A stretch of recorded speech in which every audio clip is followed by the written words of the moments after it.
నమస్కారం వార్తలకు స్వాగతం నేను శిరీష ముందుగా హెడ్లైన్స్ చూద్దాం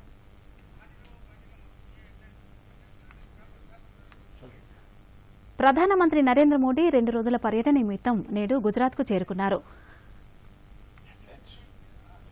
గుజరాత్లో ఏక్తా దివస్కై చేరుకున్న ప్రధానమంత్రి నరేంద్ర మోదీ ఆరోగ్య వ్యాన్ ఆరోగ్య కుటీర్ను ప్రారంభించనున్న ప్రధాని గాంధీనగర్లో కేశుభాయ్ పటేల్కు నివాళులర్పించిన ప్రధాని దివంగత నేత సేవలను కొనియాడిన నరేంద్ర మోదీ సాగునీటి రంగంలో 10,000 కోట్లు ఖర్చు చేయాలని నిర్ణయించిన కేంద్ర మంత్రివర్గం తెలంగాణలో 29 ఏపీలోని 31 ప్రాజెక్టుల అభివృద్ధికి నిధుల కేటాయింపు ఎలక్ట్రిక్ వాహనాల నూతన విధానాన్ని విడుదల చేసిన మంత్రులు కేటీఆర్ పువ్వాడ రాష్ట్రంలో తయారైన విద్యుత్ వాహనాలకు రిజిస్ట్రేషన్ ఉచితం రోడ్ ట్యాక్స్ మినహాయింపు 1,000 కోట్ల వ్యయంతో తెలంగాణ మహారాష్ట్ర మధ్య మరో జాతీయ రహదారి భారతమాల ప్రాజెక్టు కింద ఆమోదం తెలియజేసిన జాతీయ రహదారుల సంస్థ ప్రపంచంలోని పేద దేశాలకు కోవిడ్ వ్యాక్సిన్ బీమా 92 దేశాల ప్రజలకు రక్షణ అని వెల్లడించిన ప్రపంచ ఆరోగ్య సంస్థ ఇక వివరాలను చూద్దాం ప్రధానమంత్రి నరేంద్ర మోదీ 2 రోజుల పర్యటన నిమిత్తం నేడు గుజరాత్కు చేరుకున్నారు గాంధీనగర్లో దివంగత నేత కేశుభాయ్ పటేల్ చిత్రపటానికి పూలమాల వేసి నివాళులర్పించారు ఆయన కుటుంబ సభ్యులను ప్రధాని పరామర్శించి ప్రగాఢ సానుభూతి తెలిపారు కరోనా వ్యాప్తి వెలుగులోకి వచ్చిన తర్వాత తొలిసారి ప్రధాని తన సొంత రాష్ట్రంలో పర్యటిస్తున్నారు అక్టోబర్ 31న సర్దార్ వల్లభాయ్ పటేల్ 145వ జయంతి సందర్భంగా నిర్వహించే ఐక్యతా దినోత్సవ పరేడ్లో మోదీ పాల్గొననున్నారు అనంతరం మస్సూరిలోని లాల్ బహదూర్ శాస్త్రి జాతీయ పరిపాలనా అకాడమీలో 428 మంది ట్రైనీ అధికారులతో వీడియో కాన్ఫరెన్స్ ద్వారా మాట్లాడనున్నారు సీఆర్పీఎఫ్ మహిళా అధికారులు నిర్వహించే రైఫిల్ డ్రిల్ను వీక్షించనున్నారు ఏక్తా దివస్ సందర్భంగా సాంస్కృతిక కార్యక్రమాలు నిర్వహించనున్నారు ఇందులో భాగంగా భారత వాయుసేన విమానాలు ఆకాశంలో చక్కర్లు కొట్టనున్నాయి గుజరాత్ పర్యటనలో భాగంగా కేవాడియా అహ్మదాబాద్ మధ్య సీప్లేన్ సేవలను ప్రారంభించడం సహా పలు అభివృద్ది పనులకు ప్రధాని శంకుస్థాపన చేయనున్నారు ఐక్యతా విగ్రహం వద్ద ఏక్తా క్రూయిజ్ సేవలను ప్రారంభించనున్నారు Sardar Patel zoological park cactus garden Ekta mall jungle safari park చిన్నారుల పోషణ పార్కులను ఆవిష్కరించనున్నారు ఐక్యరాజ్య సమితిచే గుర్తింపు పొందిన అధికారిక భాషలలో ఐక్యతా విగ్రహ వెబ్సైట్ను ప్రారంభించనున్నారు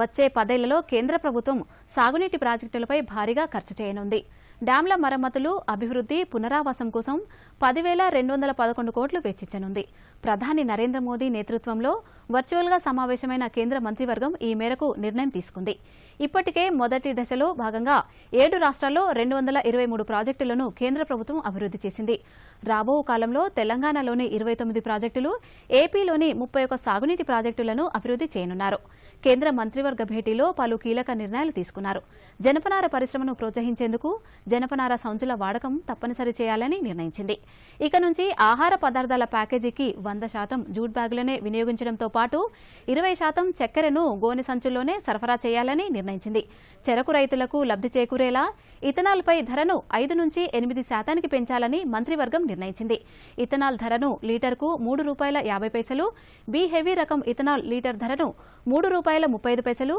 సి హెవీ రకం ధరను లీటర్కు ₹2 పెంచాలని మంత్రివర్గం నిర్ణయించినట్లు సమాచార ప్రసార శాఖ మంత్రి ప్రకాష్ జావదేకర్ తెలిపారు ఇటీవలి భారత్ జపాన్ మధ్య కుదిరిన ఒప్పందాలకు కేబినెట్ ఆమోదముద్ర వేసినట్లు జావదేకర్ తెలిపారు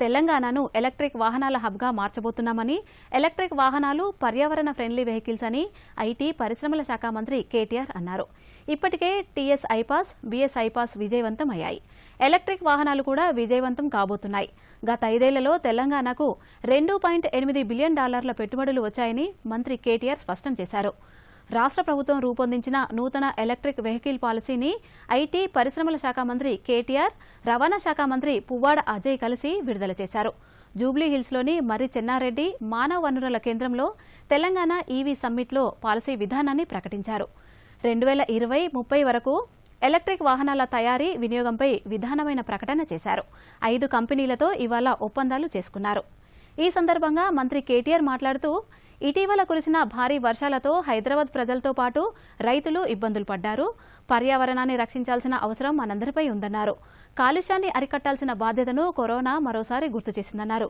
కాలుష్యం లేని వాతావరణాన్ని భవిష్యత్ తరాలకు మనం ఇవ్వాల్సిన అవసరం ఉందని తెలిపారు డీకార్బనైజేషన్, డిజిటలైజేషన్, డీసెంట్రలైజేషన్ అమలు చేయాలని సూచించారు. మరి కొన్నేళ్లలోనే రాష్ట్రంలోని జనాభా గ్రామాల కంటే పట్టణాల్లోనే ఎక్కువగా ఉంటుందన్నారు. రాష్ట్ర జీఎస్డీపీలో 50% హైదరాబాద్ నుంచే వస్తుందని పేర్కొన్నారు. ముఖ్యమంత్రి కేసీఆర్ జనగామ పర్యటన ఖరారైంది. జనగామ జిల్లా కొడగండ్ల మండలంలో ఆయన రేపు పర్యటించనున్నారు. హెలికాప్టర్ ద్వారా రేపు మధ్యాహ్నం 12:30 కేసీఆర్ కొడగండ్ల చేరుకుంటారు. నిర్మాణం పూర్తయిన రైతు వేదికను ప్రారంభిస్తారు. ఆ తర్వాతే పల్లె ప్రకృతి వనాన్ని సందర్శించనున్నారు. అంతేకాకుండా స్థానిక వ్యవసాయ మార్కెట్ ఆవరణలో సుమారు 5,000 మంది రైతులతో ఏర్పాటు చేసే సభలో కేసీఆర్ మాట్లాడతారు.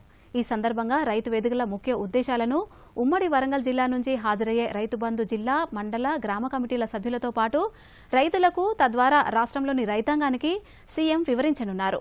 ఈ పర్యటనలో సీఎం వెంట రాష్ట్ర పంచాయతీరాజ్ శాఖ మంత్రి ఎర్రబెల్లి దయాకర్ రావు, వ్యవసాయ శాఖ మంత్రి నిరంజన్ రెడ్డి, మహిళా శిశు సంక్షేమ శాఖ మంత్రి సత్యవతి రాథోడ్, రైతు బంధు రాష్ట్ర అధ్యక్షుడు పల్లా రాజశేఖర్ రెడ్డితో పాటు ఉమ్మడి జిల్లాలోని ఎంపీలు, ఎమ్మెల్యేలు పాల్గొననున్నారు. భారతమాల ప్రాజెక్టు కింద జాతీయ రహదారుల సంస్థ సంగారెడ్డి జిల్లాలోని కంది నుంచి మహారాష్ట్ర సరిహద్దులోని పింపాల్గావ్ వరకు 4 వరుసల మార్గాన్ని నిర్మించేందుకు చర్యలు చేపట్టింది. మొత్తం 135 కిలోమీటర్ల పొడవున్న ఈ రహదారిని 3,170 కోట్ల వ్యయంతో నిర్మించనున్నారు. దీన్ని కేంద్ర రవాణా శాఖ 3 ప్యాకేజీలుగా విభజించింది. 2 ప్యాకేజీలను 2018లో మంజూరు చేయగా ఇంకా ఆ పనులు కొనసాగుతున్నాయి. మరో ప్యాకేజీ పనులను ఎన్హెచ్ఏ ఖరారు చేసింది. దీంతో మహారాష్ట్ర, తెలంగాణ సరిహద్దులోని పింపాల్గావ్ నుంచి మొదలయ్యే ఈ మార్గం కంది వరకు వస్తుంది.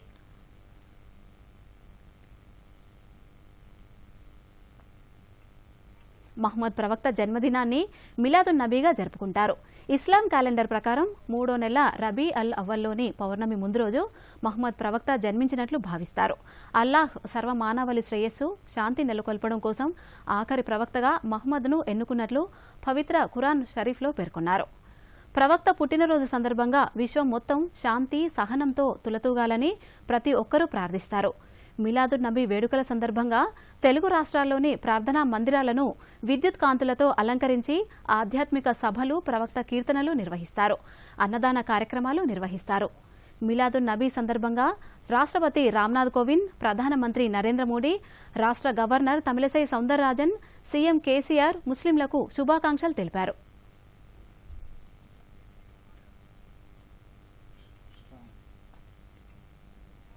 కోవిడ్ వ్యాక్సిన్ల వాడకం వల్ల ప్రజల ఆరోగ్యంపై ఏవైనా దుష్ప్రభావాలు పడితే వారికి తగిన వైద్య సహాయం అందేలా ప్రపంచ ఆరోగ్య సంస్థ నేతృత్వంలో ఓ కోవిడ్ బీమా పథకాన్ని ప్రకటించారు. ఇందుకుగాను కోవాక్స్ ప్రమోటర్లు, ప్రపంచ ఆరోగ్య సంస్థ గావి సంయుక్తంగా ఓ సహాయక నిధిని ఏర్పాటు చేసినట్లు ఓ ప్రకటనలో తెలిపింది. కరోనా వైరస్ వ్యాక్సిన్ను అభివృద్ది చేసి ప్రపంచ దేశాలకు సమానంగా అందించడమే లక్ష్యంగా అంతర్జాతీయ స్థాయిలో కోవాక్స్ కూటమి ఏర్పాటైన సంగతి తెలిసిందే. ప్రపంచవ్యాప్తంగా కరోనా వ్యాక్సిన్ వాడకంపై భయాలు, సందేహాలను తొలగించేందుకే బీమా పథకాన్ని చేపట్టినట్లు కోవాక్స్ వివరించింది. దీన్ని ప్రపంచ ఆరోగ్య సంస్థ గావి పర్యవేక్షించనున్నాయి.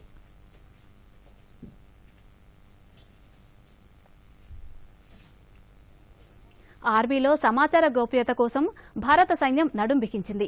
పటిష్ట భద్రత కలిగిన ఓ ప్రత్యేక మెసేజింగ్ యాప్ను ఆవిష్కరించింది. మౌలిక వసతుల అభివృద్ది పనులు పారదర్శకంగా జరిగేందుకు ఓ సాఫ్ట్వేర్ను తీసుకొచ్చింది. ఈ సాఫ్ట్వేర్ను భారత army chief general Manoj Mukund Naravane ప్రారంభించారు. సెక్యూరిటీ అప్లికేషన్ ఫర్ ఇంటర్నెట్ పేరుతో ఆవిష్కరించబడిన ఈ యాప్ సైనికుల ఫోన్ కాల్స్, సందేశాలు, వీడియో కాల్స్ వంటి వాటికి రక్షణ కల్పించేలా రూపొందించబడిందని సైనిక వర్గాలు వెల్లడించాయి. ఇది వాట్సాప్, టెలిగ్రామ్, సంవాద్, జిమ్స్ లాగానే పనిచేస్తుంది. దీనిలో ఎండ్ టు ఎండ్ ఎన్స్క్రిప్షన్ సదుపాయం ఉంటుంది. ఆర్మీలో సేవలందించే వారందరూ ఈ యాప్ను ఉపయోగించేలా రూపొందించారు. ఆండ్రాయిడ్ వేదికగా ఇది పనిచేస్తుందని భారత సైన్యం పేర్కొంది. గతంలో నిర్వహించిన ఎంసెట్ కౌన్సిలింగ్లో ధ్రువపత్రాల పరిశీలనకు హాజరుకాని విద్యార్థులకు ప్రభుత్వం మరోసారి అవకాశం కల్పించింది. నవంబర్ 1న ధ్రువపత్రాల పరిశీలన కోసం ఈ నెల 31న ఆన్లైన్లో ఫీజు చెల్లించి స్లాట్ బుక్ చేసుకోవాలని ప్రవేశాల కమిటీ చైర్మన్, రాష్ట్ర సాంకేతిక విద్యాశాఖ కమిషనర్ నవీన్ మిత్తల్ తెలిపారు. ఈ రోజు నుంచి నవంబర్ 2 వరకు వెబ్ ఆప్షన్లు ఇచ్చేందుకు అవకాశం కల్పించారు. నవంబర్ 4న ఇంజనీరింగ్ తుది విడత సీట్లను కేటాయించనున్నారు. నవంబర్ 4 నుంచి 7 వరకు ఆన్లైన్లో సెల్ఫ్ రిపోర్టింగ్ చేయడంతో పాటు విద్యార్థులు కళాశాలలకు వెళ్లాలి. తుది విడత కౌన్సిలింగ్ ప్రక్రియ ఇప్పటికే ప్రారంభం కావాల్సి ఉన్నప్పటికీ హైకోర్టు ఉత్తర్వుల నేపథ్యంలో అది వాయిదా పడింది. ఓపెన్ స్కూల్లో ఇంటర్ పూర్తి చేసిన విద్యార్థులకు 35 మార్కులనే ప్రవేశ పరీక్షలకు అర్హతగా పరిగణించాలని పేర్కొంటూ ప్రభుత్వం జీవో ఇచ్చిన నేపథ్యంలో దానికి అనుగుణంగా సవరించిన షెడ్యూల్ను విడుదల చేశారు. వ్యవసాయంలో సేంద్రియ పద్ధతులను ప్రోత్సహించేందుకు నీమ్ కోటెడ్ యూరియాను కేంద్ర ప్రభుత్వం రైతులకు నేరుగా సరఫరా చేస్తోంది. దేశంలోని 26 ఎరువుల కంపెనీలు నీమ్ కోటెడ్ యూరియాను తయారు చేస్తున్నాయి. ప్రతి ఫ్యాక్టరీ సామర్థ్యంలో కనీసం 75% నీమ్ కోటెడ్ యూరియా తయారీని కేంద్ర ప్రభుత్వం తప్పనిసరి చేసింది. కేంద్ర ప్రభుత్వం ఇటీవలి కాలంలో నూతన యూరియా విధానాన్ని ప్రకటించి అమలు చేస్తోంది. దీంతో వ్యవసాయ అవసరాలకు ఉపయోగించే నీమ్ కోటెడ్ యూరియాను రైతులకు సరఫరా చేస్తుంది. నీమ్ కోటెడ్ యూరియా వల్ల రైతులకు మరింత మేలు కలుగుతుందని, నీమ్ కోటెడ్ యూరియా ఆలస్యంగా కరిగి పంట మొక్కలకు మరింత బలంగా ఉండేందుకు సహాయపడుతుందని జిల్లా వ్యవసాయ అధికారులు తెలిపారు. మందమరి మండలంలో సబ్సిడీపై 250 మెట్రిక్ టన్నుల నీమ్ కోటెడ్ యూరియాను 2500 మంది రైతులకు సరఫరా చేశామని, ఈ యూరియా వాడకం వల్ల వాతావరణ కాలుష్యం తగ్గుతుందని మందమరి వ్యవసాయ విస్తరణ అధికారి తిరుపతి వెల్లడించారు. మొక్క ఎదుగుదలకు, పంట దిగుబడి ఎక్కువగా సాధించేందుకు ఈ వేపపూత యూరియా ఎంతగానో ఉపయోగపడుతుందని రైతులు హర్షం వ్యక్తం చేస్తున్నారు. ఎలాంటి రోగాలు ఉంటలేవు, మంచి పంట పండుతుంది. దానితోనట్టుగా కేంద్ర ప్రభుత్వం ఇచ్చే యాపాకు యూరియాతోని ఈ ఆకుకూరలు, కూరగాయల తోటకు మంచి పనిస్తున్నాయి. కానీ కేంద్ర ప్రభుత్వం మంచి టైంలో సబ్సిడీతో ఇచ్చేది చాలా మంచి ఆలోచన. ఇంకా కూడా ఏ టైంలో ఏ మందులు కావాలి అనేది ఇటువంటి మందులు కాకుండా యాపపూతతో తయారు చేసినటువంటి మందులు ఇంకా కూడా తయారు చేసి రైతులకు అందించగలరు. నా పేరు సిరికొండ పోషయ్య, మాది రామకృష్ణపురం, మందమారి మండల్, జిల్లా మంచిర్యాల. నేను 3 ఎకరాల పత్తి వేశాను. వేపపూత యూరియా తీసుకొచ్చిన కేంద్ర ప్రభుత్వం సబ్సిడీ ఇస్తే అగ్రికల్చర్ డిపార్ట్మెంట్ సహకారంతో వాళ్ళు కూడా తెలియజేశారు మాకు ఈ యూరియా వాడకం మంచిగా ఉందని. దాన్ని వేస్తే కాపు 2 సంవత్సరాలు నేను పంట ఇస్తున్నాను. మంచి దిగుబడి వస్తున్నది. రైతులందరూ ఇట్లా ఉపయోగించుకోవాలి. మాది ఊరు రామకృష్ణాపూర్, కందుల రామస్వామి, మందమారి మండల్, మంచిర్యాల జిల్లా. నేను 3 ఎకరాల పొలం చేసిన. దాంట్లో అన్ని బాగానే ఉన్నాయి. యాప పూత యూరియా కేంద్ర ప్రభుత్వం నుంచి అది సబ్సిడీ ఇచ్చినందువల్ల దాన్ని ఇప్పటికీ 2 సంవత్సరాల నుంచి వాడుతున్నా. దేశంలో కరోనా వ్యాప్తి తగ్గుముఖం పడుతుంది. క్రియాశీల కేసుల సంఖ్య 6 లక్షల దిగువకు పడిపోయింది. నిన్న 11,64,648 నమూనాలను పరీక్షించగా 48,648 మందికి పాజిటివ్గా తేలింది. దీంతో మొత్తం కేసుల సంఖ్య 80,88,851గా నమోదైంది. గడిచిన 24 గంటల్లో 563 మంది మృతి చెందడంతో మొత్తం మృతుల సంఖ్య 1,21,000 దాటింది.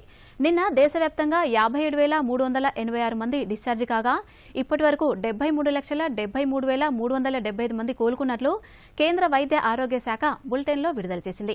ప్రస్తుతం దేశంలో 5,94,386 క్రియాశీల కేసులు ఉన్నట్లు పేర్కొంది. ఇక తెలంగాణలోనూ కరోనా వైరస్ వ్యాప్తి తగ్గుముఖం పట్టింది. వైరస్ బారిన పడేవారి సంఖ్య రోజురోజుకు తగ్గుతోంది. కోలుకుంటున్న వారి సంఖ్య 91% దాటింది. నిన్న రాత్రి 8 గంటల వరకు 43,790 కరోనా నిర్ధారణ పరీక్షలు నిర్వహించగా కొత్తగా 1,531 పాజిటివ్ కేసులు నమోదయ్యాయి. దీంతో మొత్తం ఇప్పటి వరకు నమోదైన కేసుల సంఖ్య 2,37,187కు చేరింది. ఈ మేరకు వైద్య ఆరోగ్య శాఖ హెల్త్ బులెటిన్ విడుదల చేసింది. నిన్న ఒకరోజే కరోనాతో 6 మృతి చెందారు. దీంతో మృతుల సంఖ్య 1,330కి చేరింది. కరోనా బారి నుంచి నిన్నొక్కరోజే 1,048 మంది కోలుకున్నట్లు తెలిపింది. దీంతో ఇప్పటి వరకు కోలుకున్న బాధితుల సంఖ్య 2,17,401కి చేరింది. రాష్ట్రంలో ప్రస్తుతం 18,456 యాక్టివ్ కేసులున్నాయని, వారిలో 15,425 మంది హోం ఐసోలేషన్లో చికిత్స పొందుతున్నారని వైద్య ఆరోగ్య శాఖ తెలిపింది.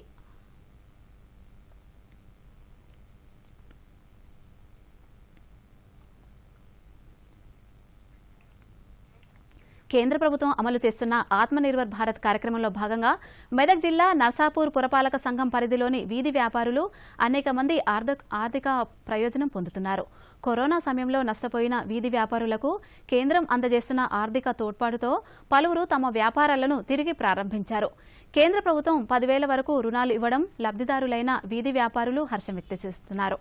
కేంద్రం అందజేసిన 10,000 ఆర్థిక సహాయం తిరిగి వ్యాపారాలు ప్రారంభించడానికి ఎంతగానో దోహదపడుతున్నాయన్నారు. మన్నే శశికళ అనే కూరగాయల వ్యాపారి దూరదర్శన్ ప్రతినిధితో మాట్లాడుతూ కరోనా కాలంలో చిల్లిగవ్వ లేకుండా దుర్భర పరిస్థితులు ఎదుర్కొన్నామన్నారు. కేంద్ర ప్రభుత్వం అందించిన 10,000 రూపాయలతో తిరిగి వ్యాపారం ప్రారంభించానని తెలిపారు. ప్రస్తుతం తన వ్యాపారం లాభసాటిగా కొనసాగుతుందని వివరించారు. గుర్తించి అందులో 700 మందికి ప్రాసెసింగ్ చేయగా బ్యాంక్ వారు ప్రస్తుతం 70 వరకు మందికి మా మెప్మా ద్వారా ఉన్న రిసోర్స్ పర్సన్స్ ద్వారా పెంచడం జరిగింది. దానిలో వీధి వ్యాపారులు కొంతమంది ఇప్పటి వరకు 2 ఇన్స్టాల్మెంట్ పే చేయడం జరిగింది. అంతా మొత్తం పే చేసిన రెగ్యులర్గా పే చేసిన వాళ్ళకి ప్రభుత్వం డిస్కౌంట్ కూడా ఇంట్రెస్ట్లో మినహాయింపు కూడా ఇవ్వడం జరుగుతుంది. Next double the payment loan కూడా ఇవ్వడం జరుగుతుంది. నేను కూరగాయల బిజినెస్ చేస్తున్నా. అప్పటి కరోనా వచ్చి నుంచి నరసాపురంలో చేస్తున్నా. నాకు గవర్నమెంట్ నుంచి బ్యాంకులో 10,000 లోన్ ఇచ్చారు. 2 నెలలు కట్టి వచ్చినాను 900. నేను ఇప్పుడైతే మంచిగా భగవంతుని అయితే బాగానే ఉన్నాను.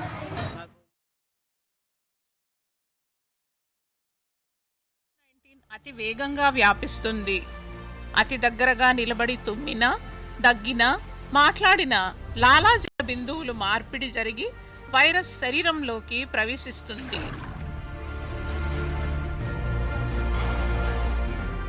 కోవిడ్-19 ఒక మహమ్మారి. కానీ భయపడకండి. కోవిడ్ రాకుండా వచ్చినా దానిని చిత్తుగా ఓడించగలిగే ఈ 3 సూత్రాలు పాటిద్దాం రండి. మాస్కే మనకు రక్ష.